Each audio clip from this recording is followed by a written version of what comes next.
But welcome everybody. Be sure to hit the like button. Be sure to hit the subscribe button. I remember in middle school when you felt self-conscious if you were the last one to go through puberty. That really went topsy-turvy, didn't it? Sometimes the house barrage, it's too much explaining yourself and it's too apologetic. Be sure to hit the notifications bell. I actually do believe Israel won't just bomb countless civilians. Be sure to tweet this out. Be sure to put this up on your Facebook. You have to be kind to people. Being kind is the guys in this mess in the first place. Put this up on your Reddit. Chile is a country. Be sure to cut and paste a link to this to go into your favorite Facebook chat group. It's good to see so many normal people in here. Now, spanking isn't just my deep, dark personal secret. It's America's deep, dark secret. I've never seen it explained so simply anywhere. Put this on WhatsApp. Put this on Telegram. Put this on your favorite messenger app. Hello, and welcome to the Untitled Anarchist Seagull channel. I'm your host, an Untitled Anarchist Seagull called Elise. And, well, it's been a fucking week, hasn't it?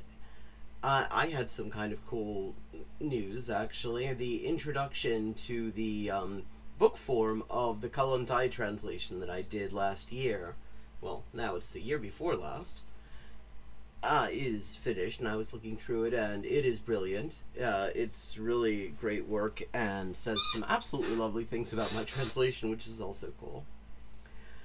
Some of you probably heard, bonsoir, I imagine, that, okay, so the Palestinian resistance had said, with 5 days advance notice, that they were going to be suspending prisoner exchanges until Israel and the US actually complied with the ceasefire, which they hadn't been doing, because they basically never do.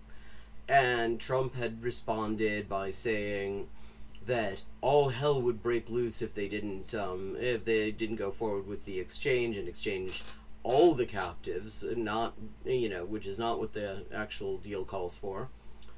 But what was left out was that he also said he was leaving it up to Israel to decide exactly what form that would take.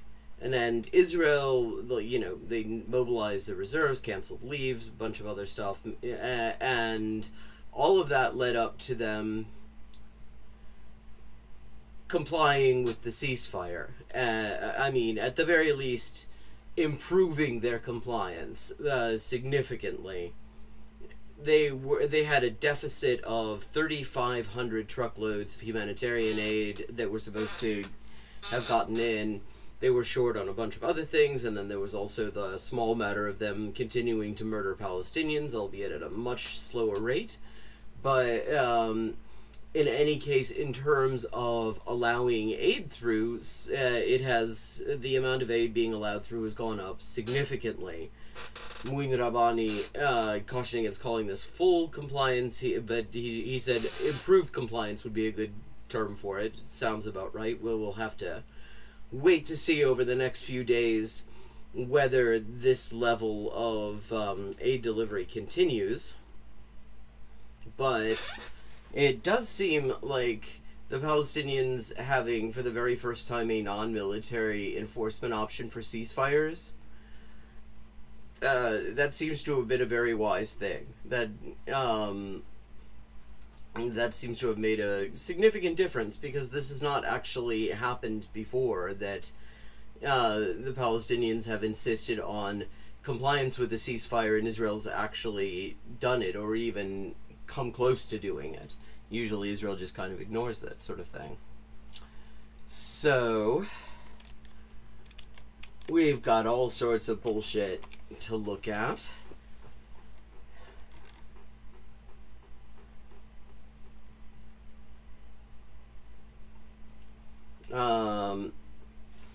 One thing that I'd been kind of curious about, I kept on hearing quotes from this.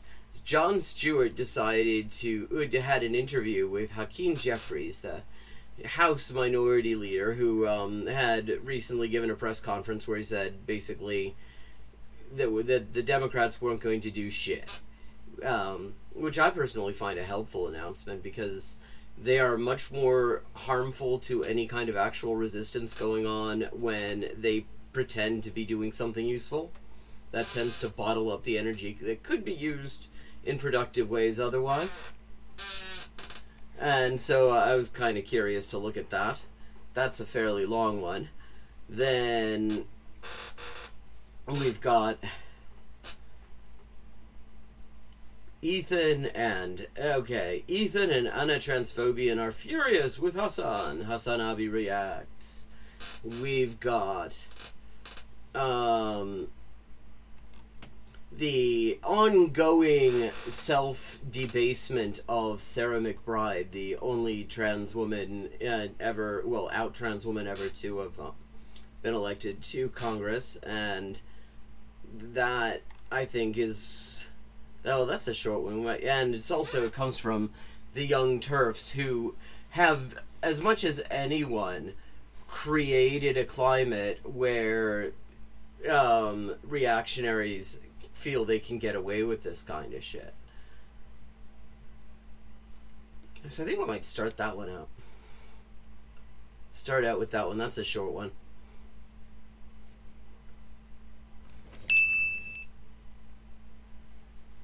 Oh, Lich.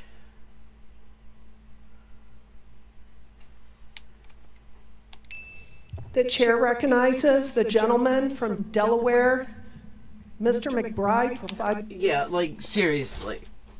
This, first of all, let's just note, there are actually rules in the rules of procedure against, like, personal insults, which is what this is, at the very least.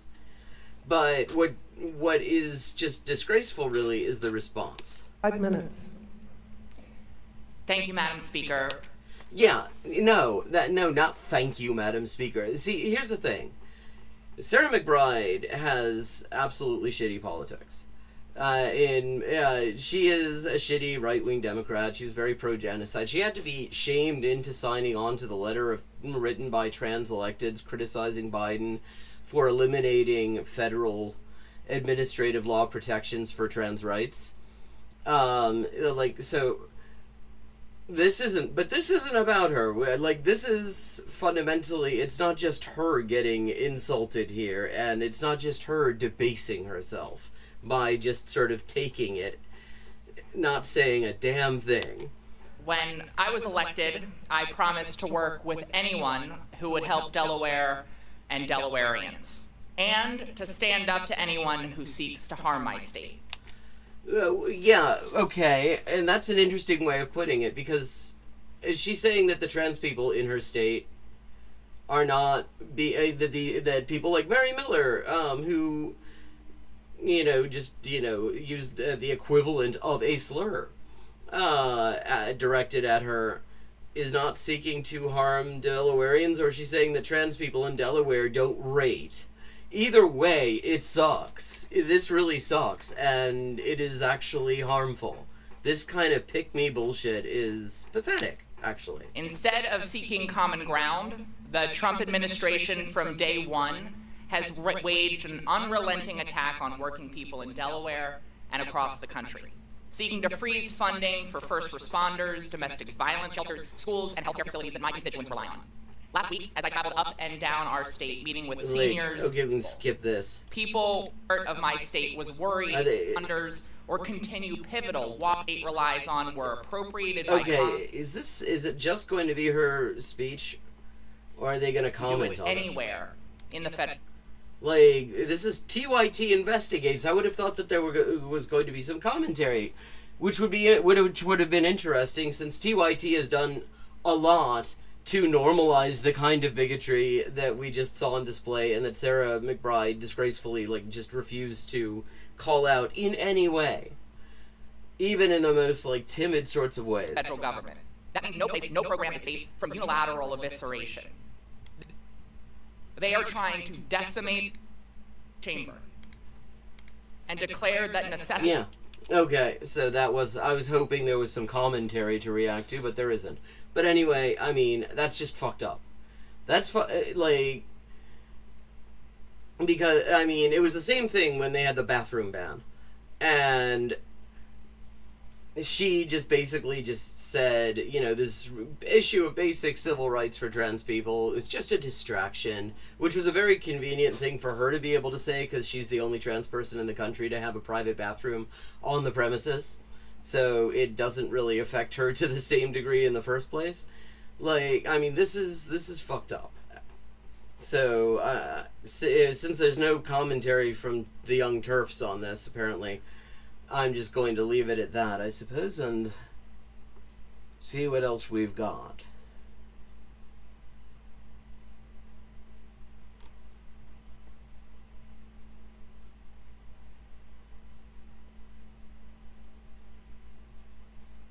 Oh, well, there's, yet another, exposure of just how full of shit Ethan Klein has been.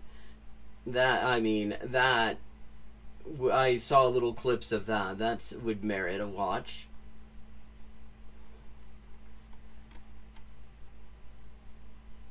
But, let me see.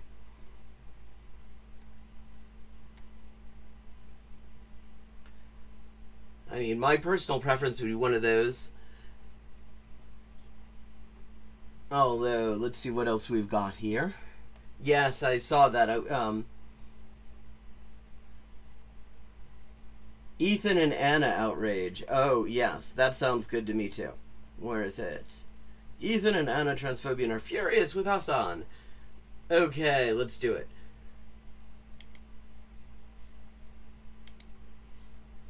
Yo, what the...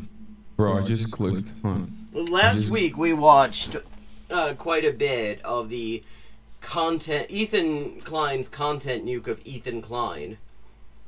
What's really remarkable about... I mean, where he just used some of the most discredited genocidal propaganda in order to attack Hassan Abi and just discredit himself completely in the process.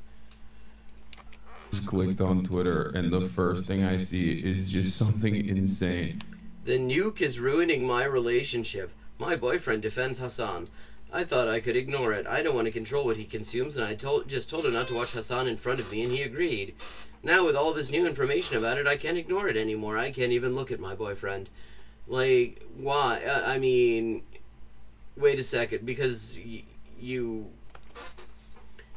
can't look at your boyfriend because he is not a fan of the racist grifter that you're such a fan of? The nuke is ruining my relationship. My boyfriend defends Hassan. I thought I could ignore it. I don't want to control what he consumes and just told him to not watch Hassan in front of me, and he agreed. Now with all this new information about, I can't ignore it anymore. I can't even look at my boyfriend. I really don't want to start a fight, but I can't say anything anymore. How do I go about approaching him on this? I know it's going to be a big fight. Well, like, you could actually look into why people are unimpressed with Ethan Klein's bullshit. I mean, that would be a good place to start. It's got to be fake, right? Like, that's so sad, man. What the hell? I don't know. You get some, like, cult-like parasocial shit going on sometimes. So, I mean, I don't entirely rule that out, but at the same time, I mean, it also could be fake. No, there's no way. There's no way that's real. Wait, what? You should respond? Dude, that's crazy. I don't want... I mean, that's... busted my brain a little bit. It broke my brain a little bit. Like how? It was fake. There was another post in your subreddit saying something. There's currently a civil war happening in Diddy G, as many are accusing Diddy G defenders of collaborating with Ethan Klein on the content flu. Yeah, of course. Yeah, I mean, it turns out Ethan Klein has been relying very heavily on Destiny for a lot of this stuff, which is, I mean, that's how you know you have moral high ground. Is when that's your go-to guy for sourcing. What do you mean? That's not... How is that a speculation? Ethan is literally also trying to do a mass email campaign to try to get Twitch banned or try to get me banned off Twitch directly. Now he wants to, like, do a direct email campaign. He has become everything that he used to despise about content creators. Yeah, he used multiple posts from their sub. I think it is pretty wild that you can just... I don't know. You can just be like, hey man, this is a bad person. Here is a 2-hour clip compilation.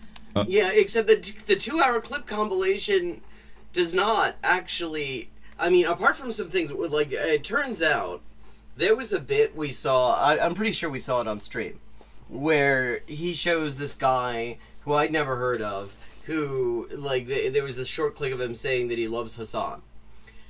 And it turns out that video, that is part of a much longer thing. And it starts out with him talking to like some of Hassan's like production people or something, and he didn't know who the hell Hassan was. And was just trying to get on camera to promote his like pickup artist related stream or some shit. And then it turned out, if you actually look at the guy's posts, he's like throwing homophobic slurs at Hassan. So yeah, I mean that is the standard of Ethan Klein's work. Everything hey, River that I believe leads me into thinking that he's a bad person. He's a bad person. I should just also note, you may hear the absolutely most irritating and creepiest default ringtone of any mobile device ever. I have to keep it on. I will have to take it if it rings, because my mother is with her husband in hospital, and we're waiting to find out what the hell's going on. So, just so you know, if you hear a really loud, a really creepy ringtone, I'm gonna have to take a little break to find out what the news is.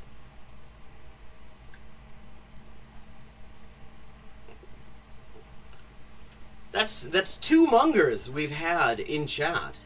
If you remember, Jill, who I haven't seen here in a while, although I've seen her in the YouTube comments a few times, was a cheesemonger. So we've got the munging of fish and the munging of cheese. We have like two of the major munging contingencies represented. I hope so too. It's a situation. I don't want to really get into it, but hopefully it is something reversible, I'll just put it that way. But it's worrisome. Person, I promise you. And then people will just be like, yeah, that's right. I guess that's the case. Ironic that he make fun of people like this directly to your face in your podcast episodes. I know. Like, Ethan's behavior over the past year is something that we used to make fun of together on the Leftovers podcast. Yeah, I mean, and that's the other wild thing about this. Because Ethan is like, his whole posture in this thing is like, I had no idea what kind of politics fucking Hassan espoused. And it's like, you did a fucking podcast with him for years, and you're saying you had no idea where he stands? It's like we'd be literally making fun of like Tim Pool or Dave Rubin or Steven Crowder or any number of different people that behave like this, and now he has become that person, and he's and the people that we used to make fun of. Oh well, like, that's an easy one, Adria. What else one could want in that case is chips. And I make really, really good chips. So I got chips covered. Keemstar are on board with his actions. Like, he's got Tim Pool and Keemstar rooting for him. All these like drama slop tubers rooting for him. I mean, and let's just say, if Keemstar is rooting for you in anything, you fucked up.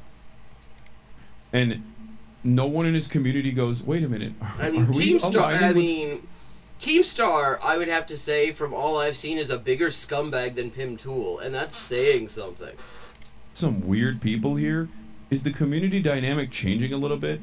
Are we actually still a progressive community? Ele está bem.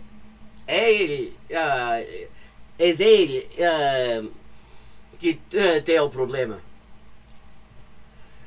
It sure seems like we're losing our, we're losing our grip on being a progressive community, slowly but surely. I think he's mad that no other big YouTuber is talking about it or cares about it. But I mean, there are fairly big YouTubers talking about it. They are like ruthlessly ridiculing it. I mean, the Surfs did a thing pointing out how ridiculous the whole thing is. Just don't. I don't know where this goes for him. Like, I don't know. I think it's unfair to the H3 community to call them less progressive because they're attacking you. You think it's unfair to the H3 community to call them less progressive because they're being racist? They're like literally attacking him because he doesn't agree with their racist shit. They're spending most of their political activism attacking a progressive content creator, probably the largest progressive content creator. I mean, and never mind that. Like, let's leave that aside. I mean, that to me is not the touchstone of one's politics. But the fact that the attack is very specifically based on anti-Palestinian genocidal propaganda. Yeah, I know, I'm not a fan of the term progressive either. I mean, especially the term I used to, if you go back and you read stuff I wrote like 10, 15 years ago, I used it a fair bit. Then in like 2016 or so, Hillary Clinton described herself as progressive, and it's like, this term is worthless now. The minute Hillary Clinton can describe herself as something, then, I mean, no. She can have it at that point. Then it's meaningless. It was sort of meaningless to begin with. But, I mean, for a while you would hear that used to describe sort of a broad, sort of left of the Democratic Party category. But then fucking Hillary Clinton described herself as a progressive, and it's like, okay, no. That term is gone. It is toxic. In North America, over a disagreement on an apartheid state committing a genocide, I feel like at what point, okay, let's... Yeah, like, I mean, if you're gonna say that somebody is less progressive because of that, like, I mean, it seems to me, okay, let's assume that progressive means the thing that I kind of took it to mean when I was regularly using it a long time ago, back before Hillary Clinton put a stop to that. Surely you would have trouble arguing that the pro-apartheid, pro-genocide position was the more progressive stance. It just seems to me. Let's swap the dynamic. Let's not actually talk about Israel. If the same exact thing was occurring over, I don't know, BLM, I think most people would understand, oh, maybe we're not that progressive. You know what I mean? Imagine I'm like, no, I'm pro Black Lives Matter, and I don't care, like, I don't think Black Lives Matter is anti-white racism. And Ethan said, yeah, exactly. I mean... I'm an advocate for black people. I don't want black people to be disproportionately harmed by the police, okay? Ironically enough, this is an argument that I presented to Ethan initially as well. Okay, when you want to understand what Black Lives Matter means, do you go to white people to ask them, or do you... I imagine Ethan probably would, okay. Go to black people and... wait, the context is they were debating over whether From the River to the Sea was anti-Semitic? Like, seriously, I mean, shut the fuck up, Ethan. And ask them what it means. Who do you listen to? I mean, like, that just disqualifies you as a person to be in the discussion to claim that. Because the only way you can claim that is if you are literally equating the oppression of Palestinians with, like, declaring that a Jewish characteristic, which is anti-Semitic as fuck, actually. When you want to understand the purpose behind a slogan, do you go and ask what white people think about Black Lives Matter, or do you ask black people what they mean when they say Black Lives Matter? I guess I would probably just ask anyone involved in that movement. I don't know. Okay. Yeah. I mean, yeah. That's great. Are there... Yeah, I mean, if you want to ask somebody what they mean by something, it's good to... If you want to know what somebody means by something, you ask them. There are black people in the Black Lives Matter movement that, like, legitimately hate white people and, like, maybe want to even kill them. I'm sure there are. There's one. You can find one of everything, okay? Like, does that change the broader movement and the morality behind Black Lives Matter? Or does that change what people mean when they say... I mean, it's like... I mean, apart from that, given, like, black experiences of white people... You couldn't even really blame them for, like, legitimately just not, having completely gone off white people, I have to say. You know, I mean, and it's the same thing. It's like, we talk about, like, I mean, after this just horrific genocide we've been watching for 15 months that isn't even really over now, and that Ethan is doing propaganda for... You know, which is a wonderful progressive thing to be doing, I guess. Like, I could totally understand if Palestinians say that, you know, previously they had thought there was some kind of coexistence was possible, but they can't coexist with neighbors who like, cheered as they were being slaughtered and said they wanted to see more people fucking die. I could totally understand that, just as I can kind of understand people who were occupied by the Nazis in Europe deciding that the Volksdeutsche, who benefited disproportionately from that occupation and often were collaborators, were not welcome in their midst. I mean, I can understand that. So, I mean, that is a completely different sort of situation. Like, that's an understandable thing in those circumstances. It's, you know, it's a sad thing, because it would be better if we could find a way to overcome these systems of oppression and coexist together and everything like that. But it really kind of depends on the people who are the beneficiaries from these systems of oppression, what they do, and the people who are the enforcers of those systems of oppression. And so you end up with a situation where people are like, yeah, after all the shit they've done to us, I don't see how we could possibly live alongside them. And that becomes a very understandable thing for somebody to say. Black Lives Matter. Black Lives Matter doesn't. Again, it's what's in the phrase, dude. Saying the thing is, like, saying Black Lives Matter doesn't insinuate that other lives don't matter. It's in the phrase, bro. I don't know what to tell you. From the river to the sea, Palestine phrase. will be free. Also doesn't feature from the river to the sea. We All should right, destroy hold on. Israel and the Jews. I mean, and actually, see, he's already conceding a thing he shouldn't. Because there's a big difference between getting rid of a regime and, you know, the survival of the people under that regime. I mean, plenty of states have disappeared and come into being. I mean, it's in my lifetime. I mean, let me see, the apartheid regime in South Africa, fucking the German Democratic Republic, rather famously, the Soviet Union, the People's Republic of Poland, you know, quite a few states have ceased to exist in my lifetime. The people who lived under those states are, by and large, still there. So, like, saying, you know, when he says Israel or the Jews, it's like, yeah, Israel, actually, for Palestine to be free, the regime known as Israel could not exist. At the very least, it could not exist in the form it is in right now, because the form it is in right now explicitly bases itself on the oppression and displacement of Palestinians. It's an explicitly racist regime. So that is not the same as saying that regime has to go, is not the same thing as saying Jews living in Palestine, wherever they came from, have to go.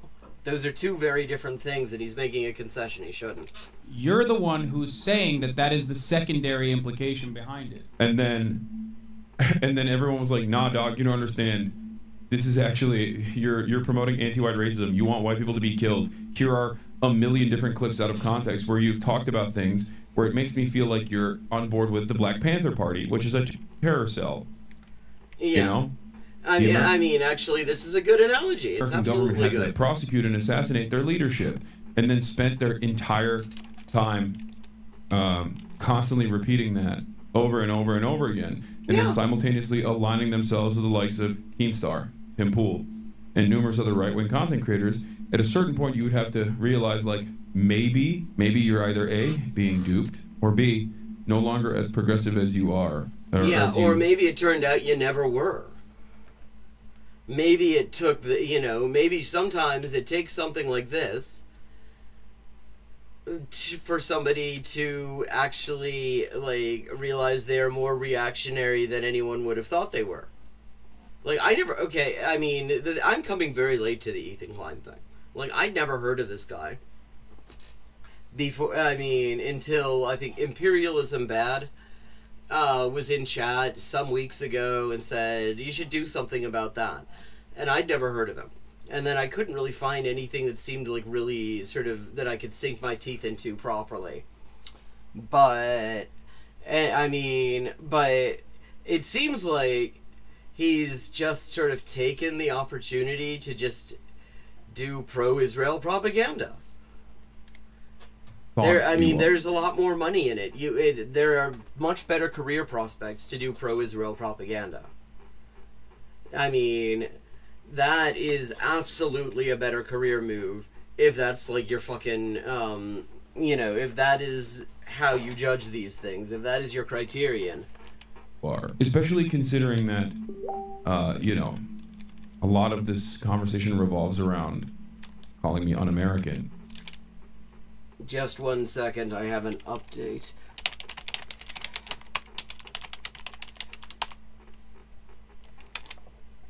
And pro-enemies of America. I don't agree with them defending genocide or Israel. I think they can still be progressive in other aspects like domestic issues. No, I mean, that's the thing. That's, like, it's not a fucking buffet. It's not like, I mean, this is like this sort of bullshit that Junk Uyghur uses, where it's like, oh, well, the left is so unwelcoming because if you disagree with them on 5% of unspecified things, which just happen to be white supremacism, transphobia, stuff like that, then they don't want to hear from you. And it's like, yeah, but the thing is, like, if you're for universal health care but also for apartheid, you suck. You still suck. The fact that you want universal health care for yourself, it's worth noting, and then apartheid for Palestinians, that doesn't, that doesn't make you suck less. It's like, I mean, if you have a vat of wine and somebody takes a shit in it, yeah, it's mostly wine in that vat. But there's enough shit in there that you don't want to drink that, do you?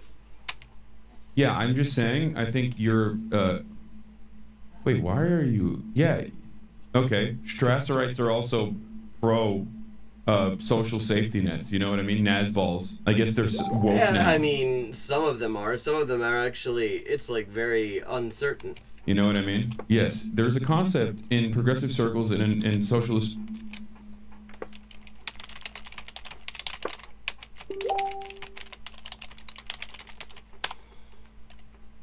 Sorry, I'm getting updates from the hospital. So...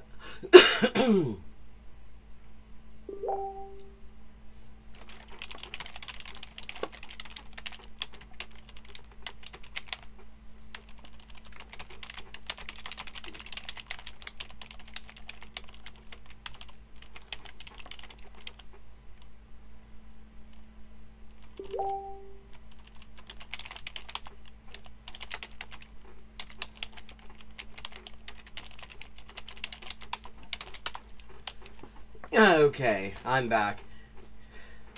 Circle's called Progressive Accept Palestine. This has existed for a very long time. The only reason why it's become a major contradiction now is because... Yeah, because it's like actually really hard to justify being pro-Israel when you have the IDF's TikTok feed to look at and you get to see exactly what pro-Israel fucking means. A lot more people are aware of the actual dynamic that has been taking place in Israel. Yeah. And that is pissed off people. Anyway, I heard something about Dave Rubin being progressive accept Palestine. I mean, I would be surprised if there's any progressive accept there, whatever the fuck. Eventually did a whole pivot. Yeah, that's how Dave Rubin started as well. Yeah. It's a very convenient thing, and it does actually, it's a good forecasting device. Because, I mean, if you've decided that the place you're going to sort of avoid critiquing is an explicitly racist regime engaged in apartheid, then, I mean, really, like, what are you not going to be able to be okay with at that point? That's literally how Dave Rubin became more right-wing, unironically. He was a progressive accept Palestine guy. It's kind of crazy to think about because it was so many years ago, but back in the day, yes, when Dave Rubin was at the Young Turks, he was a fairly progressive person, except for the issue of Israel. And it broke his brain. And yeah, I mean, it absolutely makes it much easier to pivot. He's just like completely right-wing, obviously, and it took many, it's just like... And one of the most hilarious things, apparently anti-transphobian is going to be mentioned in all this, and I just loved watching... I think it was Piers Morgan show clips of her talking about how Dave Rubin is a fucking grifter, and here she is trying to do the Dave Rubin move. Crazy to think about. Would it be easier to move on if you didn't talk about it, but reacted to the whole video, bro? This drama just needs to be put to bed already. Yeah, I mean, the thing is, it's like there's two levels to this. There's the Ethan Hassan drama. I don't, that isn't what's really the important thing.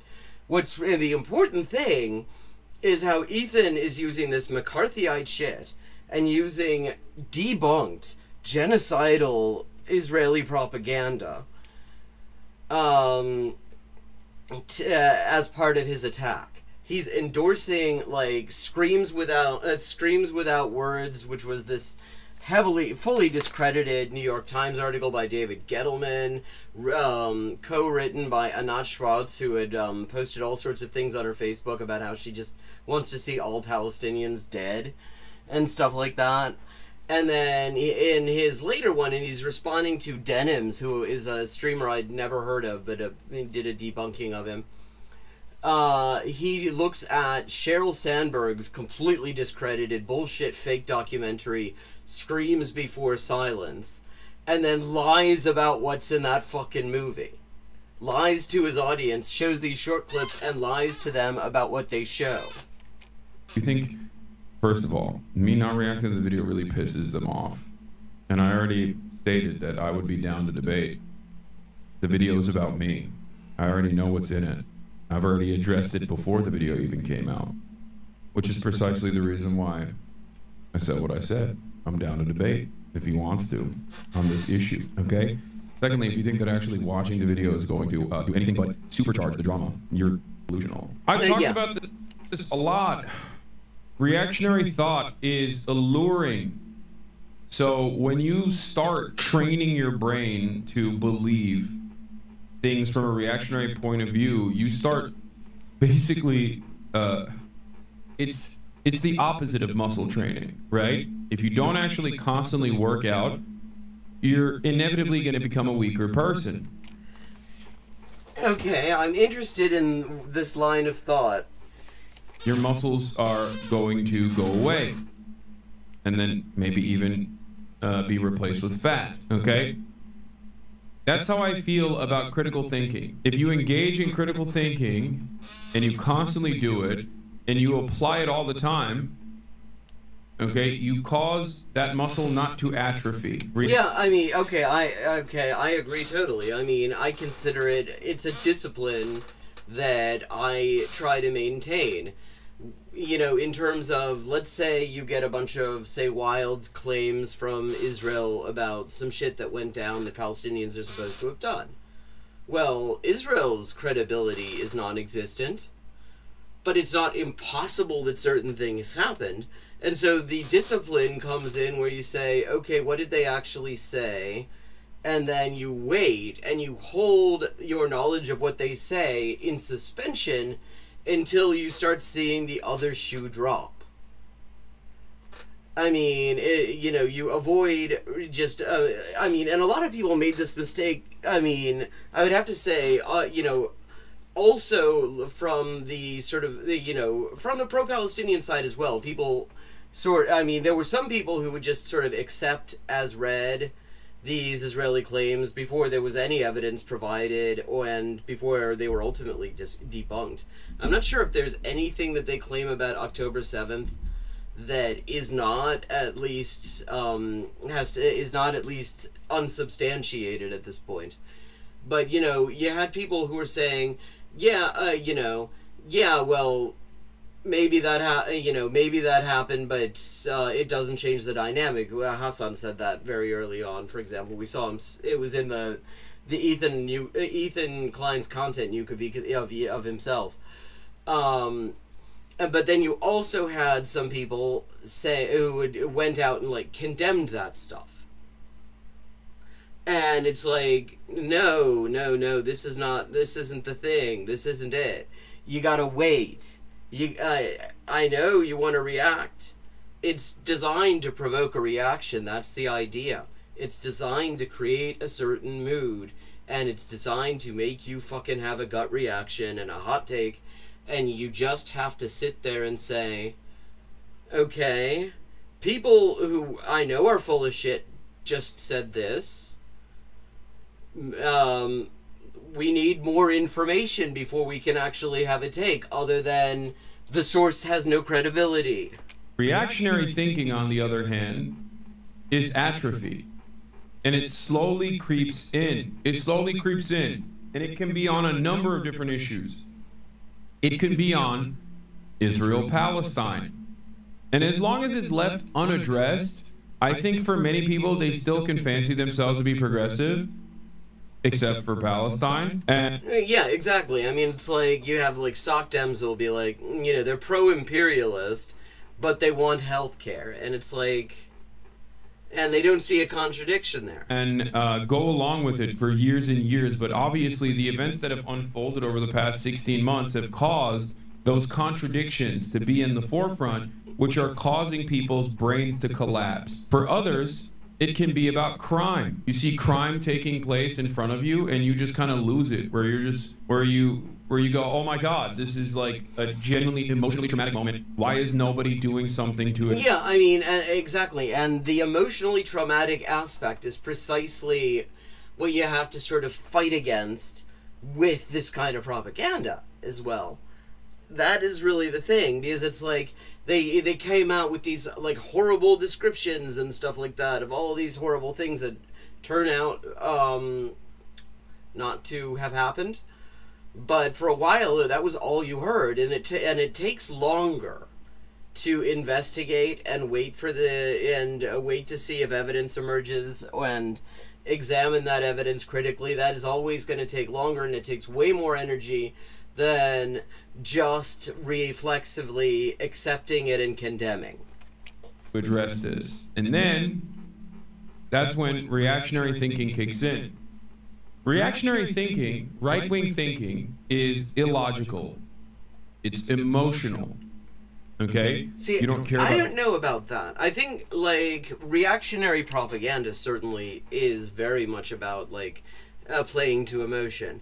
But I think there is a fundamental logic to reactionary ideology in the sense that it has certain objectives it wants to achieve.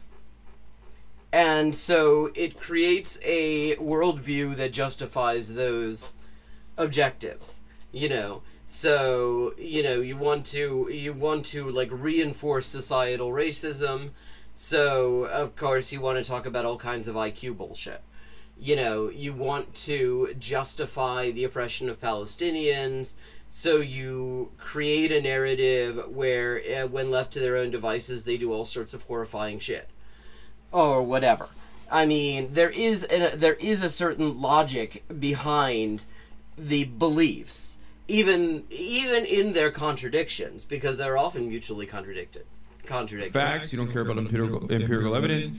You care about your own personal feelings and your own broad reception. Okay. So when something happens to you that is genuinely traumatic, it's understandable that something in your brain shifts, where you no longer think about this issue through these systemic solutions, but simply want to deal with it head on, immediately, instantly, take matters into your own hands, or the only systematic solution to it is through a mechanism of enforcement that is more rigid than the past. Okay? Reactionary thinking is a puzzle piece that fits in every argument.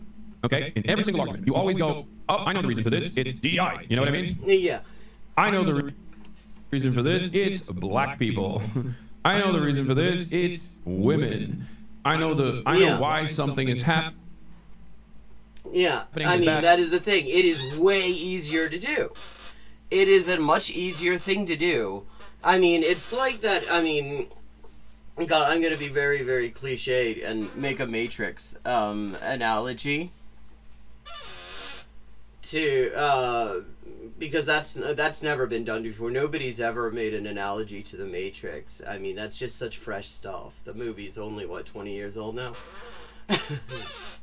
But there's that scene, the whole thing with Joe Pantoliano's character, who I forget the name of, and he decides it is actually harder and more traumatic to know what, the actual state of the world and where he is in it than it is to live this sort of bullshit simulation that these aliens have created in order to power their batteries or whatever.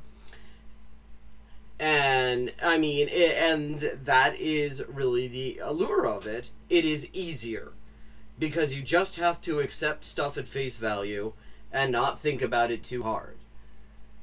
I mean, for people who actually, I say that, and it strikes me that I would find it actually very difficult, because I don't know, maybe some people are good at unknowing things they already know.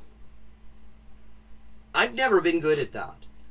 And it pisses a lot of people off, because occasionally my mother would be like, oh my god, this Democrat's done a good thing, and it's like, well, that Democrat just a couple of months ago was cheering on a genocide, and it's like, why are you yucking my yums kind of thing. But the thing is, I can't, unsee that shit. And it seems to me like people who actually do this very economically lucrative thing of moving over to the right when they have a media career, they must be in a fairly significant internal crisis on a certain level that probably can only be partially papered over by the money. Because you have to just unknow a whole lot of stuff. It's because insert whatever, puzzle piece that you want to put in there, that reactionaries put in there, their daily flavor. It's illegals. And the interesting part about that is that it's a captivating way of thinking. It's comforting. It's comforting to feel. Yeah, it's like completely you unchallenging. have the answer. It's comforting to feel like you are aware. Yeah, I mean, again, it's like I forget whatever the hell his name was in the movie, but Joe Pantoliano's character, he says something like that he's sick of eating this food that tastes, it's just like basically kind of slop, and misses a simulation that would at least make him feel like he was eating steak or something like that. Of all of the issues, and that their solutions almost always are just someone else, and especially when that someone else is marginalized, yeah, then it's much easier to tackle that problem. There are a lot of people who act like they're doing the world a favor by publicly espousing progressive politics. Yeah, I mean, this is Phil Oakes called this shit out in the introduction to his song "Love Me, I'm a Liberal." He goes, there are various shades of political opinion, and one of the shadiest of these is the liberal. 10 degrees to the left of center in good times, 10 degrees to the right of center when it affects them personally. At least for the moment it affects them personally, they go full-blown reactionary because they now actually address their own biases. They just said everything you wanted them to say. Yeah, and I think that is actually part of the reason why it's pure projection when, Anna or other people will say, Hassan is totally captive. He's a slave to his audience. Am I No, I've never seen a man more terrified of the people who watch his streams. Radicalizing my audience because I'm a, socialist who loves undermining American empire by doing... And hiding his power level, don't forget that one. Acts of terror, and I'm actually radicalizing my audience, or is it actually that I'm a captive to my audience, I'm a slave to my audience, and I have to portray my point of view? Maybe it's neither of those things. Maybe these are genuine opinions that I hold, and I'm uncompromising and root.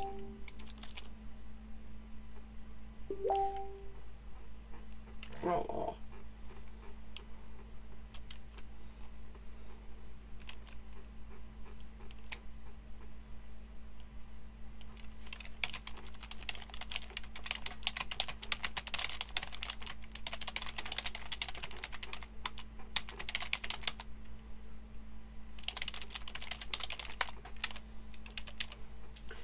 Okay, heartwarming news from the hospital.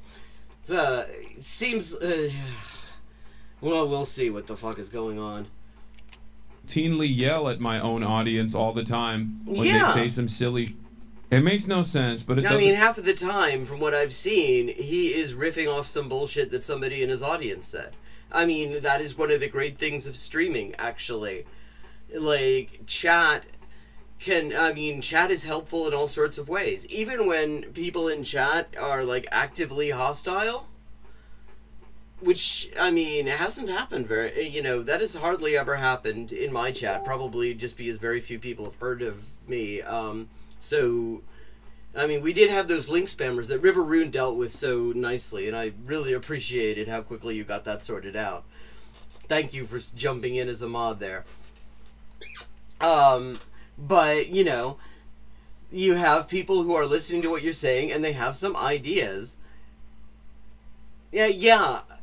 I had forgotten about about the dog whistle aspect of it. But fucking Ethan used that Nazi dog whistle to describe Hassan, despite having done a really, really shitty job of dishonestly editing it.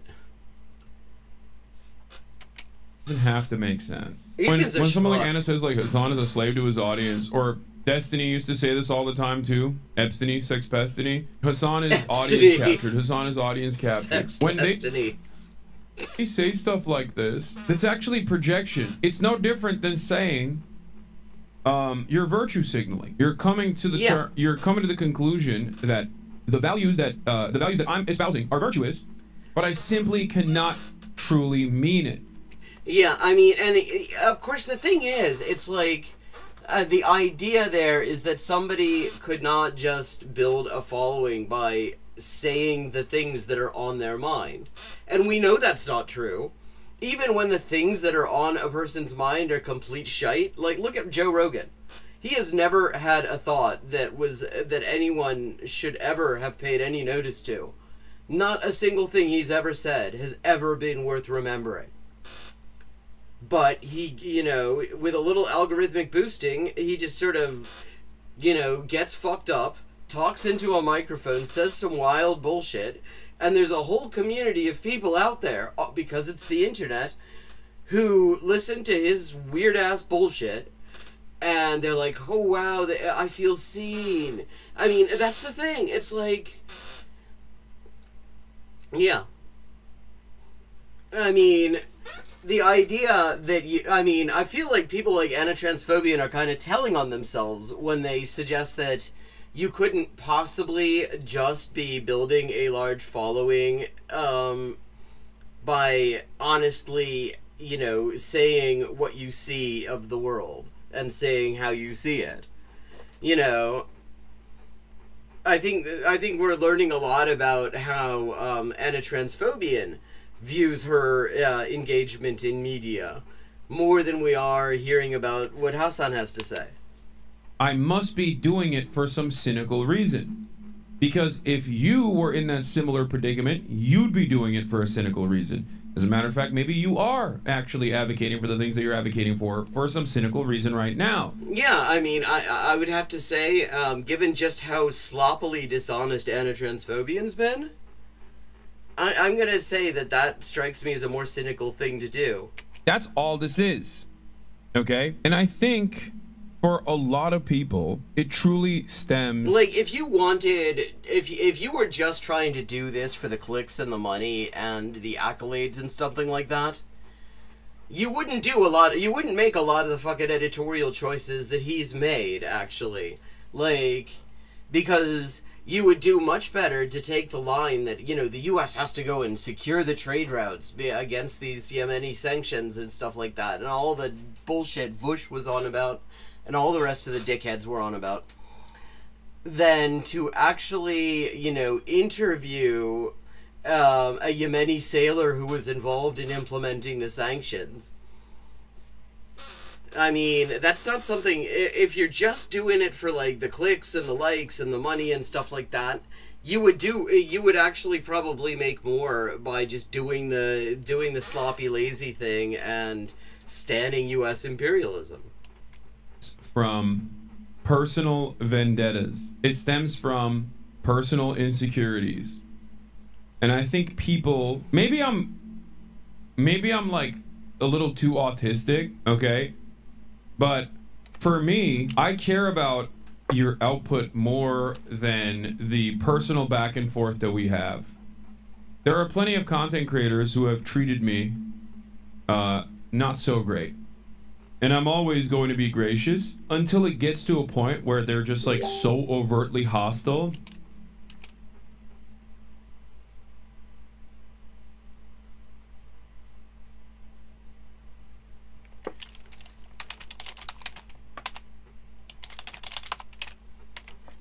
That they are deliberately playing the role.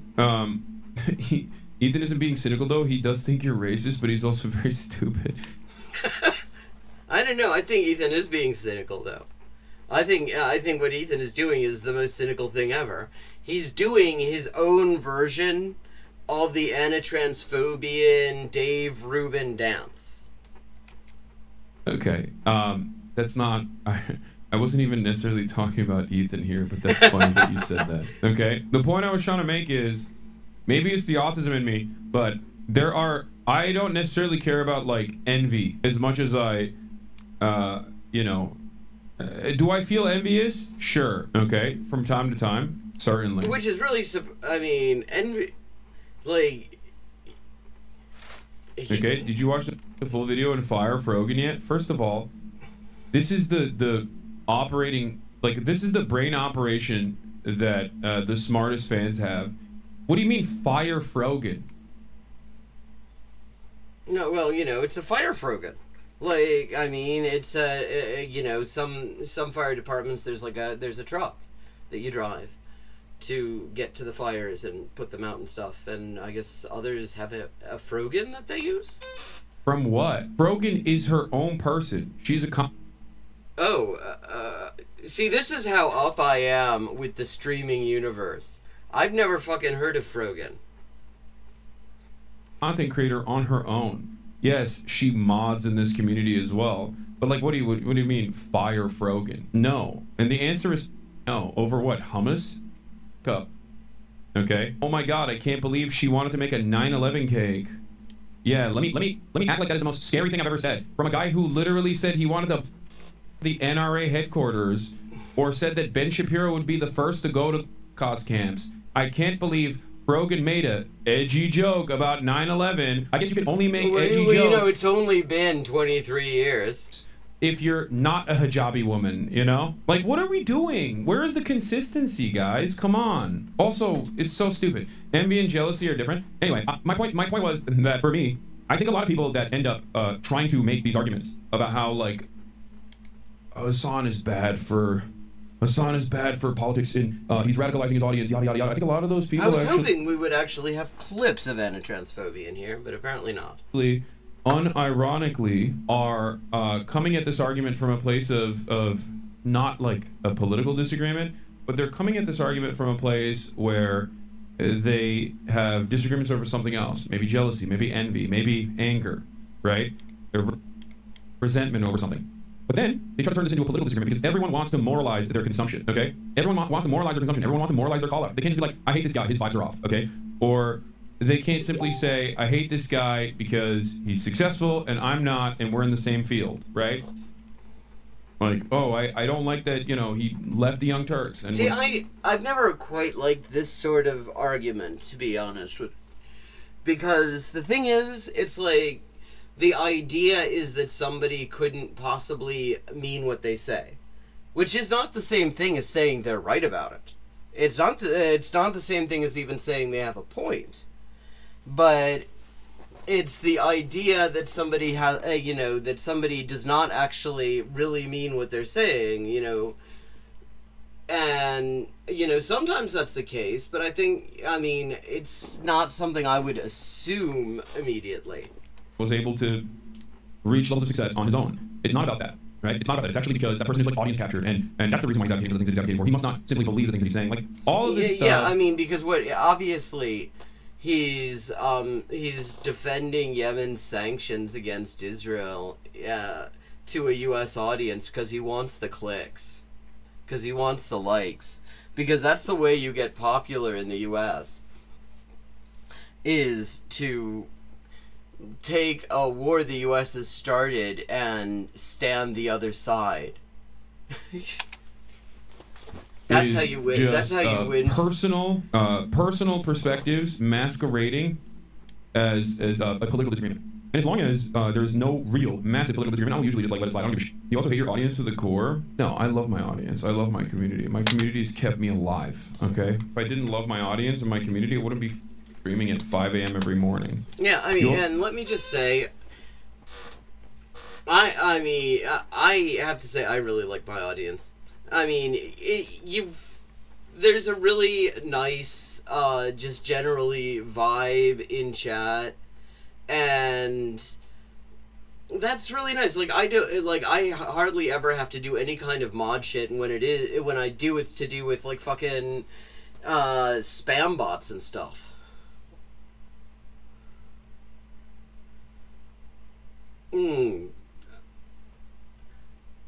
See, mais ou menos. Also hate your audience to the core? Yeah, I mean, it's ridiculous. That stuff is ridiculous. Obviously. There are certainly times when I'm very annoyed with members of my community. You know. Okay, we've seen enough of this, I think.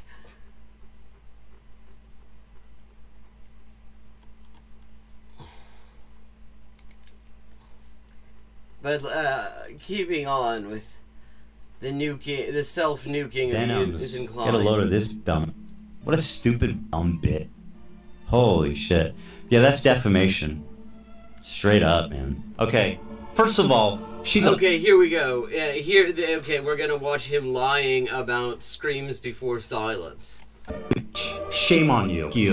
Here's a Hassan Orbiter Denims. You guys might not know who she is because she's mostly irrelevant. This is a disgusting human being. That's really, those are tough words coming from a guy who's standing discredited genocidal propaganda that fell into discredit over a year ago, and that a simple Google search would yield ample results to call every single bit of it into question. And I mean, and if that isn't enough, Electronic Intifada months ago did a great video just debunking it point by point, pointing out how many of the people in there have told wildly inconsistent versions of what they supposedly did and saw on the 7th of October. How some of them claim to have heard something that, and they were not alone at the time, and nobody else they were with heard it, and shit. Well, I foolishly took my weekend off, my middle of the week weekend. I mean, I have to say, nice eyeliner. Like the eyeliner game. I stream Friday, Saturday, Sunday, Monday, and I take the other days of the week off. And I foolishly took those days off, as I normally do, and thought, I'm going to have a nice little weekend. And yet, here we are, on one of my days off, just, playing some Rivals games, having a good time. Ethan could not resist keeping my name out his mouth. He couldn't do it. Okay. And let's see. am happy to tell all of you skip ahead a little bit. Because I thought about streaming yesterday and talking about what he said on his stream. I want to support the channel. It would be cool if you guys here. So yeah, I spent the last 24, 30 hours. Ethan Klein is a weaselly little liar. That's about right. Yes, he is weaselly and a liar. I didn't know about his size. I can't vouch for that, but he's definitely full of shit. Together, this little video, just sort of a compilation of the worst things that have ever come out of Ethan Klein's mouth. Yeah, and just debunking some of the lies. Wait, is it possible to spend only a day on a decent video without crashing out for 6 months first? Doctors hate this one secret trick. Your psychiatrist hates this one secret trick. Yeah. Thank you. So yeah, I would appreciate if you, click on it, give it a like or dislike. Okay. I have to say, never heard of Denims. Oh wow. Denims is a pretty small channel. 32 subs. Oh, I mean, that's rare. Does she... She must have picked up some more subs after this, right? I mean, because she's been shouted out by tons of people. Oh, now she's up to... Oh, wait. Denim's Daily's at 10.7K. I was like... Comment on it if you'd like to. And I think most people will appreciate this video. I think most people will appreciate this video. One thing I will say, I love the average Ethan Klein viewer. Oh, probably sucks. Bruh, only 2.9K viewers. Bro, you got nothing to hate on? You have nothing? This is pathetic. Only 2.9K. You know how fucking hard it is to get that many viewers? Only. Like, that's actually, yeah, I mean, from the point of view of, like, the top levels of monetization on YouTube, that's nothing. But in terms of actually growing an audience, let me just say, it took me like 4 years to have more than 5 people in chat regularly. I think it was 4 years until I actually managed to break double digits of simultaneous viewers. So I see 2.9K viewers, it's like, holy shit, how'd she do it? Can we get some good insults in here? Can we get some good insults, man? Me when I'm top. Right, but not too blind to hit gold in Marvel Rivals. Feels good. Feels good, man. Happy stream day, everyone. Smoke weed. Stay hydrated. Yeah, I mean, her production values do not read somebody who has only a handful of people watching her. Like, I mean, this lighting is... I'd like to know what her lighting setup is, because my lighting setup is not that good. My lighting setup has improved over, you know, the years, but, like... Being anti-Semitic to this chatter, stop! Oh, God. So, yeah, I'm gonna let it Definitely simmer. better than it used to be. I'm gonna let it simmer. We have 9 minutes to spend while we wait for the video to come out. And, yeah, I think in the meantime, I might want to cover what else we'll be talking about for today. All right? Wait, this chatter was serious? How dare you tell people that Ethan Klein lied multiple times? That's pretty anti-Semitic of you. But he did lie multiple times. That's pretty anti-Semitic. That's unbelievable. You know, calling out Jewish people who tell lies is anti-Semitism. That's right, yes. That's actually anti-Semitism. Yes. Are you okay? Are you okay? Are you okay? Take your meds, chatter. Take your meds. Get some help. Take your meds. Go be normal. Okay, man? There's better things out there in the world. Okay. Might be skeleton video for 3 months. You're gonna skip ahead a bit more? Viewers covering Ethan Klein's content nuke on Hassan. The video was pretty terrible overall, and I think anyone that wasn't sure before is completely certain now that Ethan has become a shell of his former self. I mean... Yeah, I mean, shit. I didn't know what Ethan's former self was, but, I mean... whatever the fuck self that was currently on display in that video, I mean, chat, you all saw it with me. I mean, and I later discovered that isn't even the worst of it. Like, there was worse stuff, actually, later on that was just absolutely vile. But, yeah, I mean, the self that he's gone with at the moment really, really fucking sucks. I used to watch this guy in high school. I wish I could memory zap my face after watching okay, that just made me feel old. this shit. Now, this video isn't going to cover the whole manifesto because, well, I already did that on my stream, but I did want to respond to some of the clips of me that I've seen floating around. Before we get to those clips, I want to address Ethan and anyone else that might... Oh, okay. Well, that'll... I guess we'll see that. Silent, or sometimes needed to control myself to make sure I didn't laugh. Once again, speechless. You're my hero, bro. Nothing to say, girl. Say something. More nothing to say. What's funny about that? Nothing to say. No comment. I can't believe. No comment. No comment. That's amazing. The problem is that Ethan's lying. Yeah. It's obvious to anyone that knows anything about the topic before going into the video, and it's also obvious to Ethan. I'm silent and trying to control myself because I honestly cannot believe that the Ethan Klein isn't afraid to make such a dishonest video. In each clip, I'm holding out in the hopes that he brings it back or explains himself, and each time he never did. He literally just leaves in flat-out lies. Yeah, lots of them. I mean, and honestly, it's like the lying about Hassan, yeah, I mean, that sucks, but at the same time, it's like, Hassan's got a big enough audience, he can set the record straight on his own there. What the lies that pissed me off, more than anything, are the lies that he's endorsing that were used to justify, like, 15 months of fucking genocide. I mean... The lies about October 7th. I mean, he even, like, has the fucking Sheryl Sandberg propaganda film up, and he lies about what he's showing people. And if he's seen the thing, he definitely knows that what he's saying is not true. And if you don't already believe me, let me show you. The first clip is about a Sneeko fan that harassed Ethan Klein. Ethan Klein says in his video that this was because of Hassan. The clip is supposed to be me saying that this is obviously a Sneeko fan, and then being dumbstruck when he's proven to be Who the hell is Sneeko? a Hassan fan, but he's not. Ethan is lying. Let's watch the clip from his stream. 45,000 people and nobody's got a problem. Watch this one. Fuck, bro, you're ugly as shit. You look like a rapist. Bro, look in the fucking. You look like a rapist. I mean, Ethan. Is she horrified by what he said, or she's like, got him? yeah, well, I mean, it's like, honestly, fuck you, Ethan. Okay, can I just say really quickly? It's very obvious from the way that guy's talking he's a Sneeko fan. Like, that's very clear Sneeko lexicon. Can we just be honest for just... Okay, chat. Who the hell is Sneeko? 2 seconds. Let's be honest. Like, Finally, be real. please. Wallahi, that is not. Wallahi. No. What does that mean? Motherfucker, you don't know what wallahi means? Wallahi, I swear. Oh, I swear. Okay, good. She swears. Oh my god. I mean, it is probably one of the most common. Hell, it's like, not only is it a very common Arabic word, but it is so common it has been like appropriated into modern Hebrew. There's even a fucking Israeli news site called Wallah. Ah, okay. Thank you for that. Oh, I love you.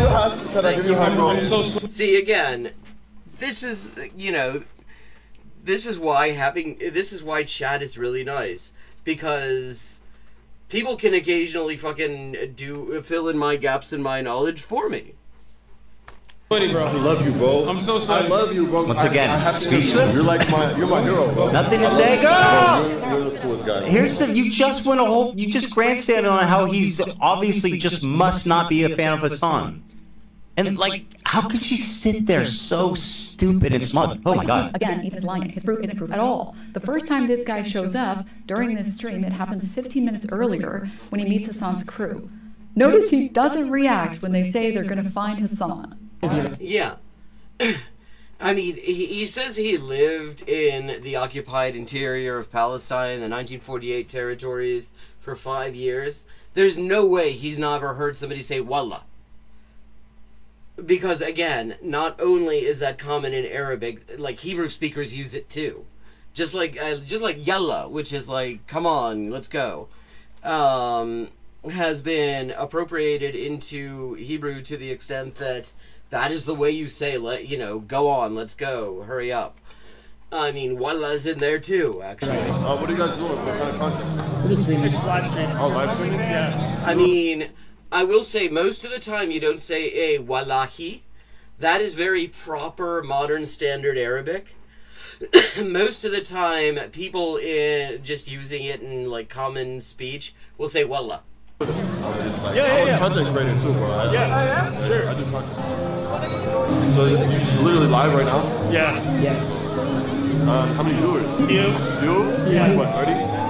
Probably more than 30. Really? Yeah. I would say more than 30. Dude, guys, my YouTube channel is @datingandmoney. Please subscribe. @datingandmoney. I talk about Palestine. I talk about Palestine. Okay, hell yeah. Yeah, it's called Dating and Money, but he talks about Palestine, of course. Okay. Yeah. Find his on. Okay. Where is the guy? Where'd he go? But yeah, just type it @datingandmoney. Listen, chat, do not go. Do not chat. Do not go to that. We can't afford to lose any more viewers. Hassan has fallen on hard times. You know this. Now, the clip from Ethan's nuke, which happens 15 minutes later. Oh, man. Oh my god, bro, I love you. Can I give you a hug, bro? I'm so sweaty, bro. I love you, bro. I'm so sweaty. I love you, bro. I have to interview you. You're my hero, bro. I love you. This one is pretty ridiculous on space, so I'll just leave it there. Yeah. Okay, he literally is saying free Sneeko on YouTube. But here are some of the nice things this guy had to say about Hassan and me. Oh, I'm just going to pause temporarily. This is live stream Dennis pausing in case anyone would like to read chat messages, or rather these tweets that he's published. Just going to leave pause for about 20 seconds, short version of it.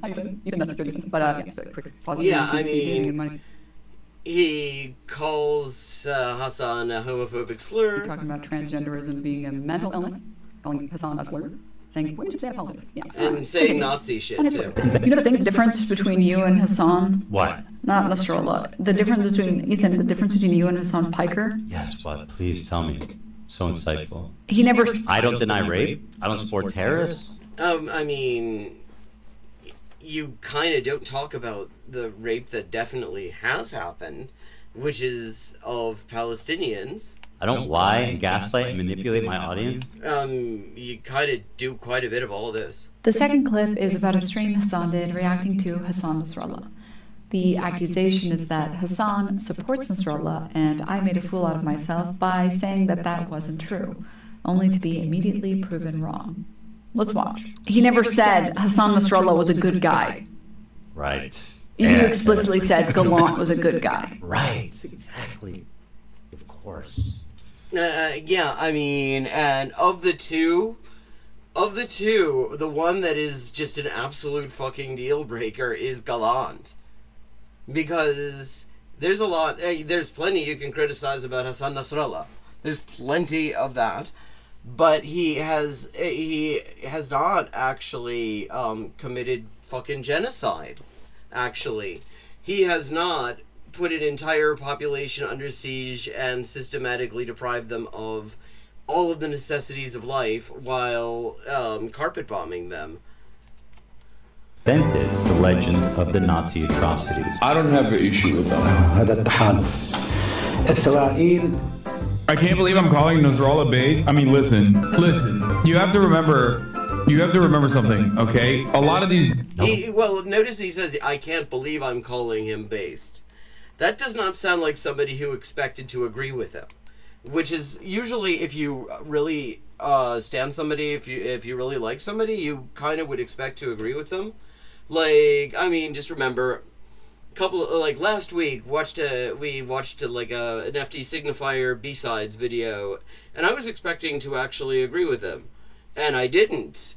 I ended up totally disagreeing with him, and I was surprised by that, because I like his stuff, I like his takes for the most part. Because usually when you like somebody, you expect you aren't surprised when you agree with them. No comment. That's amazing. Here's my comment. Hassan is reading a chat message. Yes, seriously. He goes on to He's reading a fucking chat message? Explain that the reason the chatter might find himself agreeing with him is that Nasrallah is well-educated.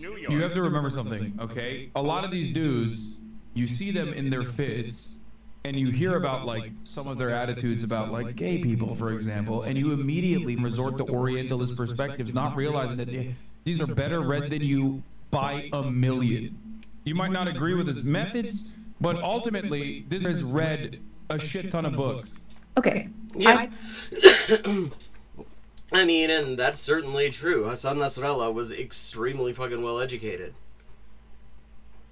God, I had missed that. I had watched like a clip related to this. I had missed that he was reading something a chatter said. I thought those two clips were fun, but the next clip is a little bit more serious.